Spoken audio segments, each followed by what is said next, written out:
다음 사경. 사경도 인터넷 사경 10번보다 손으로 쓰는 사경이 한 번이 더 낫습니다. 그러니까 얼른 접하고 요새 세대들한테는 인터넷 사경이 좋겠죠. 그러나 천만의 말씀입니다. 직접 이 아날로그 방식이 좋습니다. 아날로그. 제가 사경 노트도 다 만들었죠. 예? 우리 공동 유무념이고. 그래서 손으로 직접 똑같은 페이지로 써라.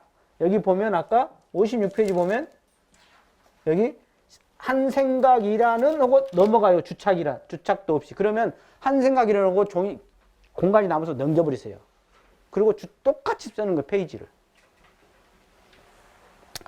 내 생에 이 경전을 공부하면 그냥 다른 사람은 뭔 소리인지 몰라도 이렇게 한 사람은 그냥 알아들을 겁니다. 그래서 본의를 잡아야 한다. 본의. 너무 본의를 모르고 막 읽기만 해도 안 돼요. 그 다음 8대 교서를 다 보시라. 8대 교서를 다 보시라. 기본적으로. 그래서 교원은 한 번만 보세요. 한 번만. 여러분 제가 들은. 한 번만 안 보세요. 그 다음에 제가 이런 일이 있었어요. 원불교학과 다닐 때 교전이 깨끗한 우리 동지가 하나 있었어요. 그래서 자네는 왜 이렇게 교전이 깨끗한가 그랬더니 뭐라고 말하냐면 그 어떤 교무님이 잘 모시고 잘 모시라겠대 이것을. 그래서 이 친구는 잘 모시라는 거예요. 내용을 모시라는 거지 이 종이를 잘 모시라는 게 아니잖아요. 이해가 되세요? 제 책 보세요.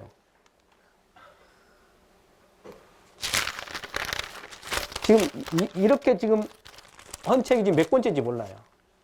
뭐냐면 대종사님의 그 뜻을 내가 알 수 있도록 충분히 거기다 메모도 하고 관련 법문도 찾고 또 칼라를 해가지고 거기에 대비도 하고 눈에 쏙쏙 들어오게 그렇게 하면 참 좋겠다. 그리고 종이를 보면은 거기 나오죠. 그 어떤 추상적 사고력이라든가 공감 능력이 훨씬 뛰어나다는 거예요. 컴퓨터로나 어플로 하는 것보다도. 그래서 여러분 일본 가보시면 알겠지만 전철을 타면 거의 책을 들고 있습니다. 한국은 거의 핸드폰을 들고 있습니다. 정반대입니다. 그런데 데이터를 봤더니 인터넷에 댓글을 다는데 한국은 선풀보다 악플이 4배가 많습니다. 부정적인 소리가 4배가 많아요. 근데 일본은 반대입니다. 악플보다 선풀이 4배가 더 많아요. 그 이유가 뭐냐? 여러 가지가 있지만 그 중에 독서량하고 관계 있다. 하는 겁니다. 그 다음 경전에 관련된 책을 많이 보자. 월산 김일상 교무님께서 교당에 계실 때 그런 그 목표를 잡으셨다고 제가 들었습니다. 우리 한 분 한 분 교도님 가정에 책장에 최소한 한 줄은 원불교 관련 책이 있어야겠다. 이게 당신 그 교화 목표 중에 하나였다고 그래요. 여러분들 몇 권 있으세요? 집에 원불교 관련 책이. 예? 더 안 물어볼게요. 공자님의 위편 3절 얼마나 가죽끈이 3번이나 끊어졌다고 그러는 거잖아요. 장량은 소설을 10만독했다고 그래요. 소화는 춘추를 10만독했고 진평은 육경을 10만독했고. 제가 작년에 만난 분인데 이분이 조금 그 특이한 분이에요. 아주 당신 전공 분야의 책을 2만 번을 보신 분인데 이분이 원불교 교전을 접한 거예요. 전설을. 단 2년 만에 200번을 봤어요. 이분이. 그리고 저한테 대종사님 막 스토리를 막 이야기하는 거예요. 대종사님 초기정신 이런 것이 나는 너무 좁고 나한테 막 그러는 거예요. 양반이. 여러분 200번 봤어? 그 사람 2년 됐어요. 원불교 만난 지. 우리가 하은이 몇 번 봤다고?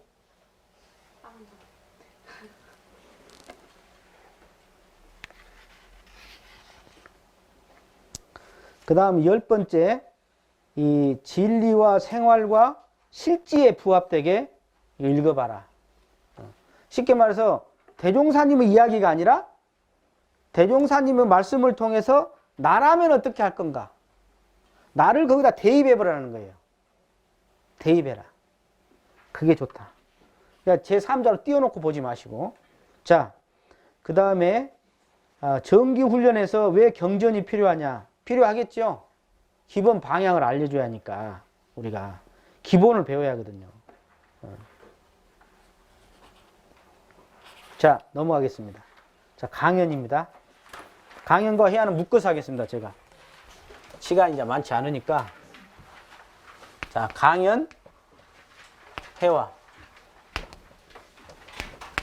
이 두 가지가 제가 말씀드렸죠?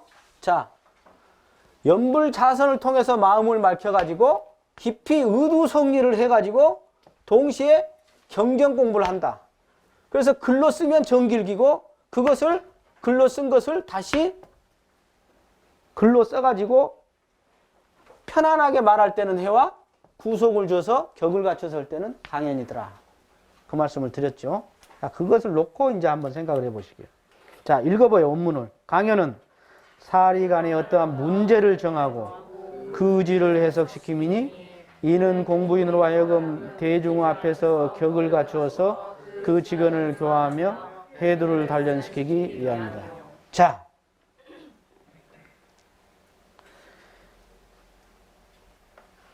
사리 간의 어떤 문제를 정한다. 그러니까 강연은 제목이 나오는 거죠. 그죠? 제목을 정해서 하는 거예요. 네. 그 다음에 그 의지를 본인이 해석해 보는 겁니다. 여러분, 나는 강연이 막 기다린다 이런 분 계세요? 강연이 막 너무 좋아. 대종사님이 너무 강연을 해놔서 너무 고마워. 막 이런 분 계세요? 강연하고 싶은 놈은 하나도 없어요. 다시 말할게. 강연하고 싶은 분은 한 분도 안 계세요. 한 분도 안 계셔. 저도 수요일만 되면 도망가고 싶어. 그럼 무슨 이야기냐? 이 강연은 구속이에요, 구속. 그러니까 우리의 그 성품자리에, 우리의 이 성품에서 이 온갖 탐진치가 이렇게 있고 더 안에 이제 이렇게 들어가게 되는데 여기에는 밝은 부분 또는 어두운 부분, 편안하게 들어갈 수 있는 부분, 깊이 있게 들어가는 부분 이렇게 있어요, 이 안에. 그래서 회화를 통해서는 그냥 편안하게 이야기하는 거예요. 그러면서 쑥 들어가게 만들어. 근데 강연은 제목을 줘갖고 쑥 이렇게 들어가게 만드는 방식이에요. 구속을 통해 가지고. 그래서 뭐냐면은 우리의 어떤 성품이 골고루 원만하게 여기서도 쓰임새가 있고 이런 자리에서도 쓰임새가 있고 성품 자리도 원만하게 두루 다 개발시킨다. 그런 의미가 있는 거예요. 예. 그래서 생각해 보세요. 교무님이 어떻게 몇 년간 근무하면서 교무님 혼자만 말해요. 같이 해야지.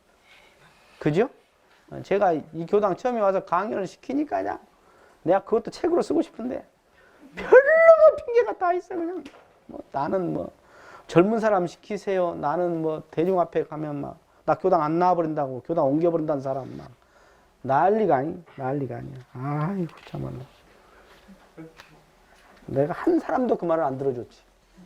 물고가 한 번 터지면 같이 터지거든. 막 옆에 따라 들어와서. 그랬더니 시험이라고 했어. 그냥 난리가 아니야. 자, 연결성 제가 설명을 드렸죠? 기본을 해가지고 깊이 있게 들어가서 글을 써가지고 강연과 회화를 주는데 강연은 편안하게, 회화는 편안하게, 강연은 구속을. 그러니까 강연자가 막 추리닝 입고 나와서 강연하는 거 아니요? 아시겠죠?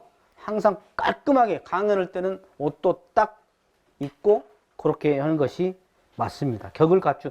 거기에 분명히 격을 갖추어 그랬죠? 품격을 갖추라는 거예요. 품격을 갖추라는 거예요. 자, 강연의 격에 대한 이야기를 좀 하겠습니다. 먼저 강연의 중요성. 제가 전dok교 다녔을 때 전화를 받았어요. 청년인데 그때 교무님 제가 대기업에 어디 다 들어가기 어려운 데입니다. 우리나라 넘버 1, 2, 3예요. 다 합격했대, 야가. 시립대 아이였는데. 그래서 내가 어디로 갈래? 그랬더니 뭐 어디로 갈란다고 그래. 그래서 너 어떻게 합격했냐? 그랬더니 교무님 덕이에요. 그래서 내가 뭔 덕이야 임마. 그랬더니 가서 이렇게 뭐 면접 볼 때 이렇게 뭘 이렇게 자기가 발표를 하는가 보대. 근데 이 친구가 프레젠테이션을 많이 만들었었어요. 그때 당시. 그 다음에 가가 강연을 여러 번 했거든요. 프레젠테이션을 만들어서 강연을 그거 한 거야. 우리 거 쉽게 말하면 우리 11과목을 한 거예요. 그거 가서 지가 그 면접 시험 볼 때 딱 붙어버려서 한 대마다 다 붙어버렸어. 야가 다.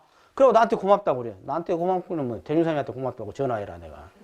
전화번호는 000에 000이다.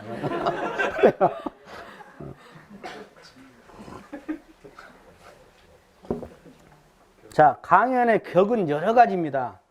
먼저 제가 메르비안 법칙이라고 제가 소개했죠. 제가 이걸 보고 많이 놀랐어요. 많은 사람들이 이렇게 생각합니다. 어떤 대중 앞에 가서 강연을 할 때는 내용이 중요하다고 생각합니다. 근데 사실은 내용은 7%밖에 안 된다는 거예요. 실제로. 뭐가 뭐냐면 55%가 그 사람의 표정과 태도라는 시각이라는 거예요. 시각. 그 다음에 38%가 청각이야. 청각. 그러니까 저는 우리 아버지한테 되게 고마워한 것이 제가 그렇게 잘생기진 않았지만 꼴보기 싫지는 않다. 첫째. 두 번째, 목소리가 듣기 싫지는 않다. 너무 감사해. 정말로. 너무 감사해. 왜냐하면 아무리 내가 강연 원고를 잘 짜서 이렇게 설교를 한다 해도 만약에 영 아니다. 또는 소리가 듣기 싫다. 얼마나 정말 노력해서 되는 게 아니잖아요. 그것은. 사실은 이것도 되는 것이 있습니다. 뭐냐면 전생에 복을 지으면 인물도 목소리도 전법 교화를 많이 한 사람은 목소리가 좋아집니다. 다음 생에도요. 정말입니다. 그 다음에 처음 만났을 때 4초 만에 80% 이미지를 마음속에 결정한다는 거예요. 그 다음에 3, 40초 만에 이 사람한테 마음을 좋게 생각할 거냐, 에이 아니다 하고 생각할 거냐를 결정하는데 그 중에 머리가 70% 이상을 좌우한다는 거예요. 제가 그래서 2주 만에 이발하잖아요. 어제 그제 이발했어. 또 2주 후에 해요. 내가 이발값만 1년에 100만 원이 넘게 들어갑니다. 제대로 주면 근 200만 원 들어갑니다. 깎아갖고 내가 100만 원이 안 돼. 그만큼 내 편한 대로가 아니라 어떻게 하면 대중한테 도움이 될 건가. 그게 공심이거든요. 그냥 강연과 회화인데 회화는 귀납적으로 결론이 가는 겁니다. 회화는. 근데 강연은 귀납적으로 할 수도 있지만 가능하면 연역적으로 표현을 해야 됩니다. 쉽게 말해서 핵심을 앞에다 두라는 겁니다. 그래야지 됩니다. 그래서 강연을 할 때는 반드시 나중에 가면 뒤로 가서 설명을 하면 앞에 계속 의구심 가지고 막 계속 짜증나는 거예요. 기본 설명을 먼저 앞에다 딱 해줘야 해요. 나는 누구다, 몇 살이다, 어디다, 직장이 뭐다. 투명하게 해줄수록 상대는 투명해져요. 내가 가릴수록 상대는 답답한 거예요.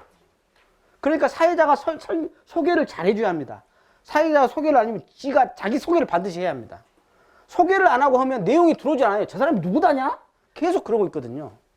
굉장히 중요한 이야기입니다, 이게.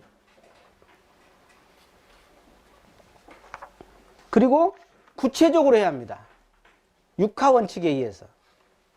이번에 교리실전 강연인데 제가 어떤 분 제가 손을 봐줬어요. 너무나 고맙다고 하더만.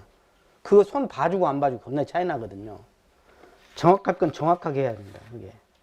자, 형식을 갖춘다는 거고 격이라는 것은 내용도 갖춘다는 거죠. 그것이 우리 선진님 중에 별 선진들이 많아요. 사실은 그냥 방한퉁수라고 앉아서는 자담을 그렇게 잘하는데 강연만 하면 막 도망가 버리고 밥을 안 먹고 막 하는 분들이 많았어요. 그래서 강연을 할 때는 미리 연말을 철저히 합니다. 그래서 우리는 강연 제목 1년 전에 주지요, 제가. 너무 빨리 주는가? 대전사님 정신입니다. 왜? 그 소중한 시간에 본인도 충분히 하지만 다른 분한테도 은혜가 되게끔 해라는 이야기입니다. 자, 제가 거기에 보면은 공부 삼아 강연하자. 강연을 하면 쓸모 많은 사람이 될 뿐만 아니라 원만한 사람이 될 수 있어요. 어디 가서나 도움이 줄 수가 있어요. 그 다음에 일산 이재철 선지님, 좀 별로 좋은 예는 아닌데 이분이 아마 구인 선지님 중에 제일 잘생겼습니다. 그래서 외교를 맡았어요. 지금 사진 내놔도 완전히 다 환호할 정도 인물이십니다. 그런데 이분이 강연만 하라면 도망다녀요. 회화를 그렇게 잘하시는데. 그래서 단상에 안 쓰려고 그래요. 그 다음에 거기 뭐 아직도 안 돌아온 선지님이 그런데 어떤 분이 강연을 하다가 너무나 창피하고 쑥스럽고 어색하고 그러니까 갑자기 강연하다가 저 나갔어요. 근데 아직까지 안 왔다 그러거든, 그 사람이. 언제 올지 모르겠어. 어떤 여자 선지님은 얼마나 자기도 모르는 건데 막 강연하면서 막 하다가 치마가 벗겨져버렸어. 어떤 선지님은 이제 강연을 해야 하는데 이 양반이 강연을 하고 날짜를 받고부터는 한 3일 전부터 밥을 안 먹어요. 왜? 아프다고 해갖고 안 하려고. 사실은 아픈 게 아니야. 강연을 하기 싫으니까 밥을 굶는 거야. 아프다고 하려고. 그런 선지님. 그만큼 그러니까 대종사님이 그렇게 그 여자들이 나서지 못한 시대에 여자들을 지도자로 키우셨고 그렇게 강연 문화가 없는 것을 세우셔가지고 그 강연을 통해서 어떻게 보면은 그런 여러 가지를 지도자로서 키우신 그런 내용이 있다 하는 것이죠. 자, 회화와 강연의 차이에서 아까 구속과 여기는 자유입니다. 자유. 그래서 이 구속을 통해서 깊이 있게 건들지 않을 수 있는 부분들, 지나갈 수 있는 부분을 건드려서 그걸 개발시켜주고 너무 구속만 주면 또 사람이 못 쓰겠거든. 자유가 없잖아.